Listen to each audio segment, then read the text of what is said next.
जय मसीह आया। आज का वचन देखे पहला पतरस 5वां अध्याय उसकी 7वीं आयत। अपनी सारी चिंता उसी पर डाल दो क्योंकि उसको तुम्हारा ध्यान है।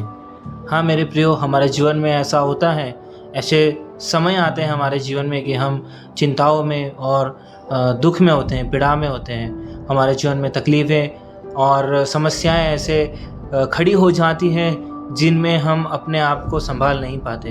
हमारा मन दुखी रहता है, हम मन में व्याकुल रहते हैं। लेकिन मेरे प्रियो, यदि आप ऐसी परिस्थिति में हो, आज का वचन प्रभु आपसे ये कहता है कि अपनी सारी चिंताओं को उस पर डाल दो।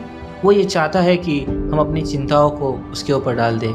जब हम अपनी चिंताओं को उसको दे देंगे, हम हर एक चीज़ों को उसके हाथ में सौंप देंगे, तब हम हमारे इस कार्य से ये प्रकट करते हैं कि पिता मैं कुछ नहीं कर सकता, मैं चिंता करके भी कुछ नहीं कर सकता, लेकिन पिता मेरा भरोसा, मेरा विश्वास तुझ पर है कि तू कुछ करेगा। और उस भरोसे के साथ प्रभु के ऊपर उस भरोसा रख के हमें ये आगे बढ़ना है कि ये प्रकट करता है कि हम पूरे परमेश्वर पर निर्भर है और ना कि हम अपने खुद पे कि मैं खुद से इस चिंताओं में से निकलूँ या मेरे प्रश्नों का या समस्याओं का मैं समाधान करूँ या हल निकालूँ। लेकिन हम पूरी तरह से हम अपने आप को परमेश्वर को सौंप देते हैं, क्योंकि वो हमारा ध्यान करने वाला और हमें प्रेम करने वाला, हमारी चिंता करने वाला प्रभु वो है।